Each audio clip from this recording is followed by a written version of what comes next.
Graças a Deus, irmãos, estamos aqui para dar prosseguimento à aula de introdução ao Antigo Testamento. No dia 25 nós estudamos os livros de Isaías e Jeremias, Lamentações de Jeremias.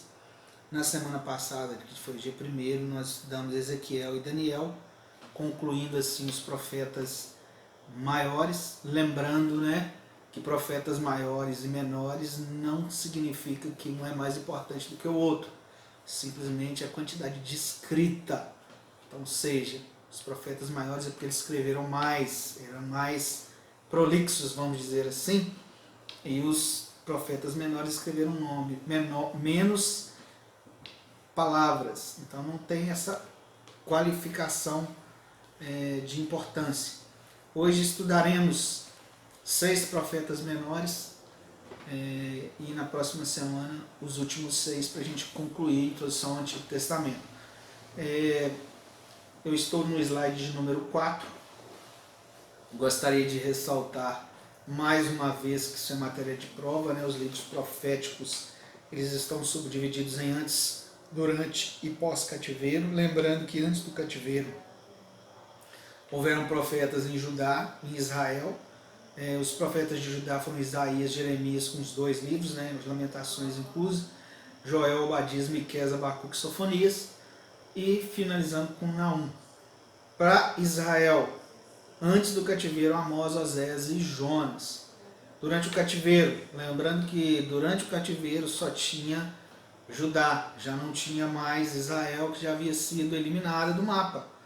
Então, os profetas de Judá durante o cativeiro são Jeremias, Ezequiel e Daniel, e pós-cativeiro, somente profetas de Judá também, que após os 70 anos, eles voltam e ali escreve Ageu, Zacarias e Malaquias, concluindo assim os 12 profetas menores.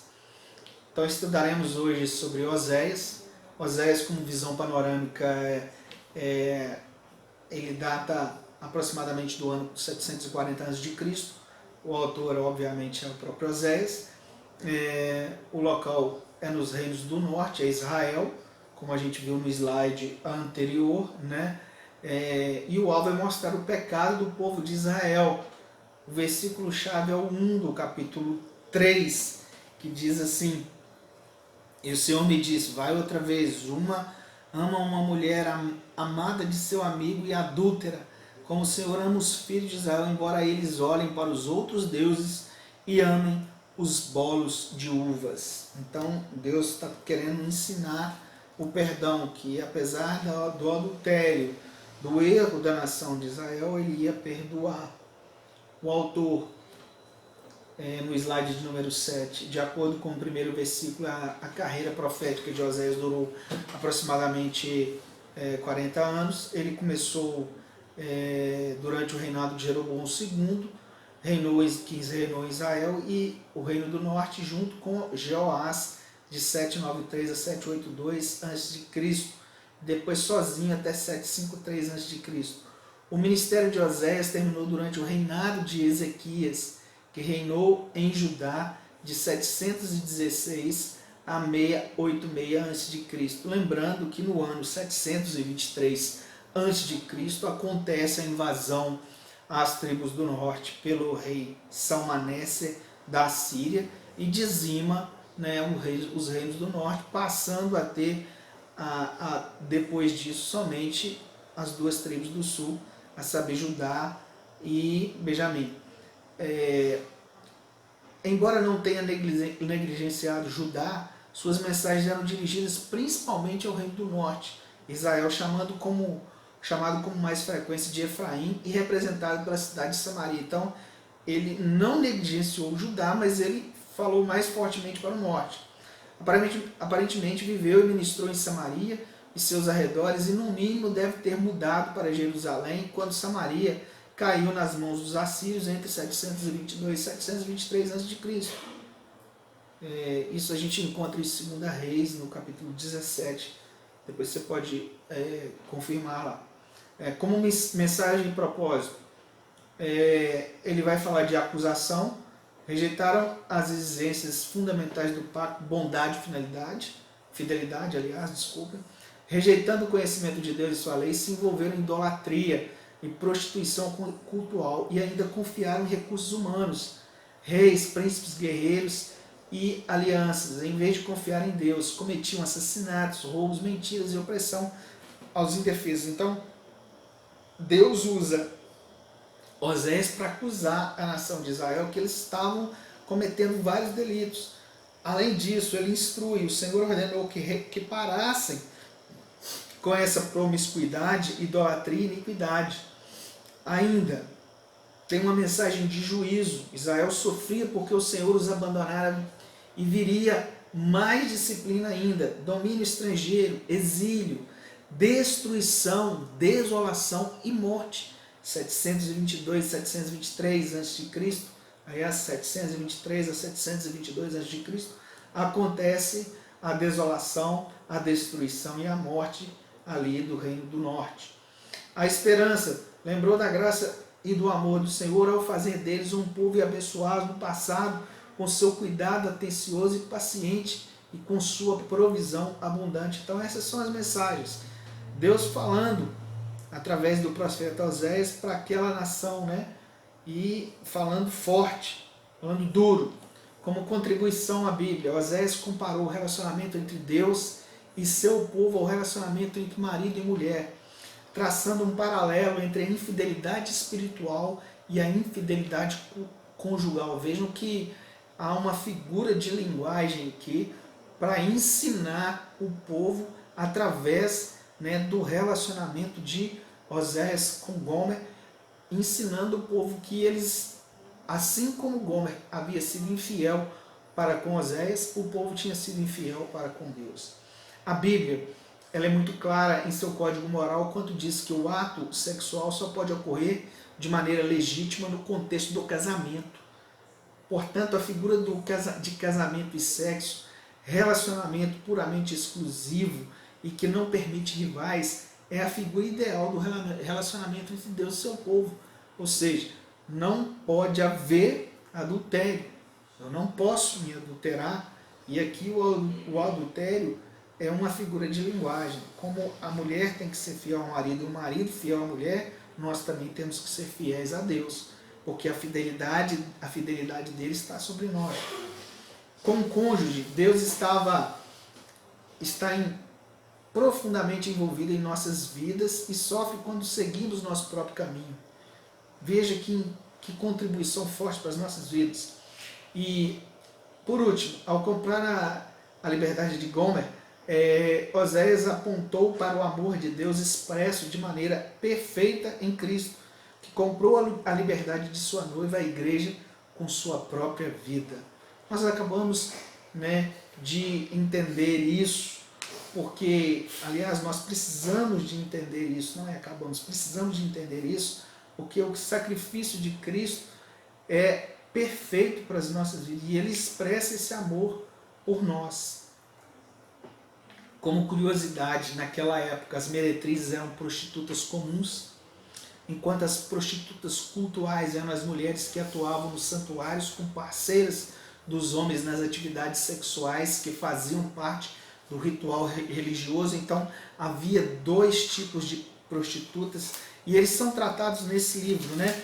No versículo 14 do capítulo 4. Eu não castigarei vossas filhas que se prostituem, nem vossas noras quando adulteram, porque eles mesmos com as prostitutas se desviam e com as meretrizes sacrificam, pois o povo que não tem entendimento será transtornado. Então há uma diferenciação aqui entre meretrizes, que eram as prostitutas comuns, e as prostitutas cultuais, que eram aquelas que lá nos templos, né, serviam em atos sexuais. O dia da festa do nosso rei provavelmente era uma coroação ou celebração do aniversário do soberano, que normalmente terminava em bebedeira. No 7:5 vai dizer isso. E no dia do nosso rei, os príncipes se tornaram doentes com a excitação do vinho. Ele estendeu a sua mão com os escarnecedores. O rei Elá morreu embriagado. Se a gente abrir 1 Reis no capítulo 16, no versículo 9, a gente acha essa referência lá. Ainda, como curiosidade, 4 reis israelitas foram assassinados no espaço de 20 anos, aqui ressaltados nesse livro, e Zacarias e Salum, num espaço de apenas 7 meses, morrem. Então, os 7 e 7, eles estão quentes como fogo e consomem seu juízo. Todos os seus rivais caem, ninguém entre eles há quem me invoquem. Olha só, amados. O slide de número 11 vai trazer o esboço do livro. Então, Oséias de 1 ao 3 vai falar de pessoas, a família de Oséias especificamente, e a mensagem é infidelidade, castigo e restauração da esposa de Oséias. Do capítulo 4 ao 10 e do 11 ao 14, como vai tratar do povo de Israel, e a mensagem é do 4 ao 10 o juízo do povo de Israel e do 11 ao 14 a restauração do povo. O slide de número 12 vai falar sobre o profeta e a sua profecia. Só para a gente contextualizar aqui, o texto de no capítulo 1, dos versos 2 e 3, vai trazer a pessoa que é Gomer, que é a esposa. Assim como Gomer se prostituiu, Israel se afastou do Senhor com a idolatria.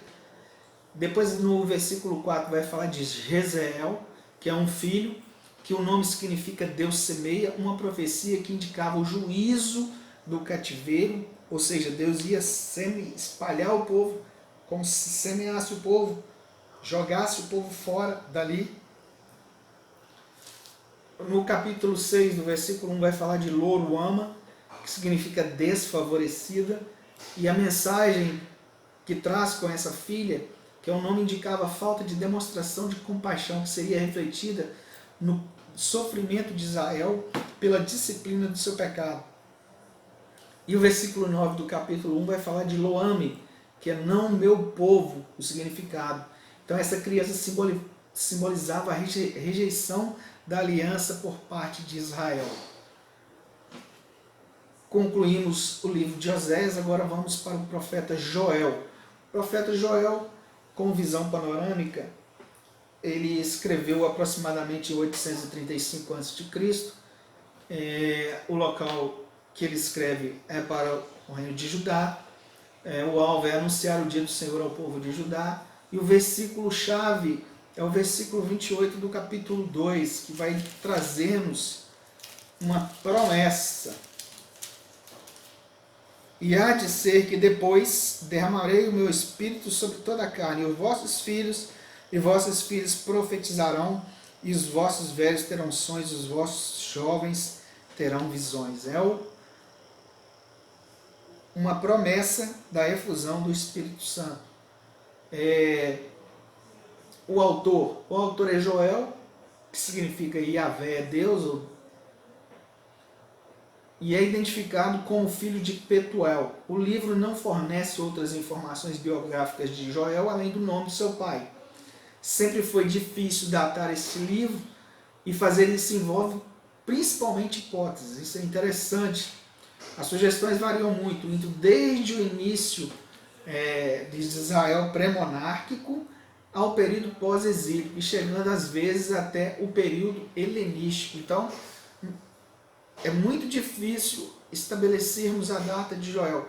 Para o nosso estudo, a gente estabelece aqui o que a gente colocou lá no slide de número 5, que ele profetizou para Judá antes do cativeiro. Isso é o que vai permear o nosso estudo, certo? O slide de número 17 vai nos trazer como mensagem e propósito. Joel se centrou especificamente e principalmente na motivação e mensagem de juízo e esperança. Há muitas exortações, mas quase todas são formais e não morais ou éticas. O profeta chama a ouvirem, guerrearem, lamentarem, celebrarem e arrependerem. Veja que ele não faz aqui exortação, ele faz uma chamada para que o povo caminhe, faça mais. O último ponto que pede arrependimento, mas o restante era chamada mesmo para fazer, para servir, para guerrear, para celebrar. Então, como contribuição à Bíblia, mostra a Deus, o Deus criador e redentor de todo o universo, em pleno controle da natureza. Joel deixou claro que o Deus do juízo também é um Deus de misericórdia, pronto a redimir e restaurar assim que seu povo voltar a ele arrependido. E Joel aponta para um tempo em que o Espírito de Deus estará sobre todo o povo. No dia de Pentecostes, Pedro proclama que o novo dia do discipulado cheio do Espírito, predito por Joel em 2:17 ao 21, havia chegado. Então, no discurso de Pedro, em Atos 2, ele faz uma alusão a essa profecia de Joel. Como curiosidade, a embriaguez é o único pecado mencionado especificamente nesse livro. Veja que esse livro é um livro de chamada, não é um livro de exortação. Então, o único pecado mencionado aqui é justamente a embriaguez. O chamado geral à oração e ao jejum indicava uma sintonia extraordinária. No 13 e o 14 tem essa chamada, a oração e ao jejum. O ponto número 3, a trombeta feita de chifre de carneiro era usada para alertar acerca de um perigo que se aproximava. E por finalmente, como curiosidade, janelas ripadas sem vidros não teriam impedido os gafanhotos de entrar nas casas. Ele faz uma figura de linguagem comparando, os gafanhotos vindo e destruindo a nação de Judá, assim como a Babilônia viria e faria isso. Então ele usa os gafanhotos para trazer esse ensinamento. Como esboço do livro,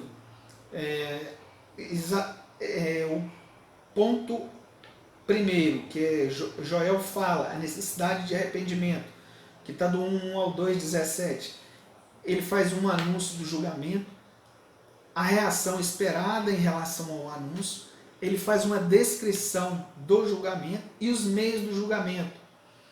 Do 2:18 ao 3:21, Jeová fala, então é a certeza da misericórdia. Então tem um anúncio do livramento no presente e um anúncio do livramento no futuro, que o 3:21, o 20 e o 21 vai dizer assim, mas a Judá será habitada para sempre, Jerusalém de geração em geração. E purificarei o sangue dos que eu não tinha purificado, porque o Senhor habitará em Sião, lembrando que Sião aqui é Jerusalém. Então esse é o resumo do livro de Joel. Passaremos agora para o livro de Amós. E o livro de Amós, ele já começa como visão panorâmica, trazendo a data aproximada de 760 anos antes de Cristo. O autor é o próprio Amós. Ele nasceu em Tecoa, perto de Belém, mas seu ministério foi no Reino do Norte. E o alvo era o povo, sacerdotes e soberanos do Reino do Norte. Lembrando lá do slide de número 4, que eu vou fazer questão de voltar nele aqui, só para a gente trazer à nossa memória a questão da matéria de prova. Profetas de Israel, Amós, Oséias, profetas de Judá, aliás, Isaías, Jeremias com 2 livros, Joel, Obadias, Miqueias, Abacuque, Sofonias e Naum, de Israel, Amós, Oséias e Jonas. Oséias a gente já estudou, Amós a gente vai estudar agora.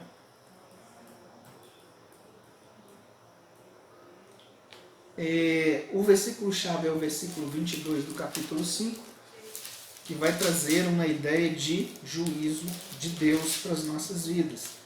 E ainda que me ofereçais holocaustos e ofertas de manjares, não me agradarei delas, nem atentarei para as ofertas pacíficas dos vossos animais gordos. Então, há o juízo de Deus sobre eles. O autor é o próprio Amós, que ele era um pastor de ovelhas em Tecoa, aldeia que ficava a cerca de 16 quilômetros de Jerusalém. Provavelmente por volta de 760 a.C., recebeu um chamado de Deus para ir para o norte e profetizar contra Samaria e contra o reino de Israel. Parece que foi um período curto, todavia provocou uma grande dose de oposição e ira com sua mensagem, como mostra o seu encontro com Amazias, o sacerdote de Betel, que foi um camarada que se colocou muito contra ele. Como mensagem e propósito, Deus é justo e imparcial, ele julga todas as nações com justiça, está no slide de número 25. Deus despreza o orgulho humano, principalmente quando demonstrado na confiança em riquezas e poder militar e na indiferença para com as outras pessoas. Deus é particularmente severo contra aqueles que se aproveitam dos povos e os enganam. Os líderes religiosos que se opõem à verdadeira obra de Deus estão sujeitos ao juízo especial, e a esperança de Israel e da humanidade está na linhagem de Davi, que Deus iria edificar até estabelecer o seu reino.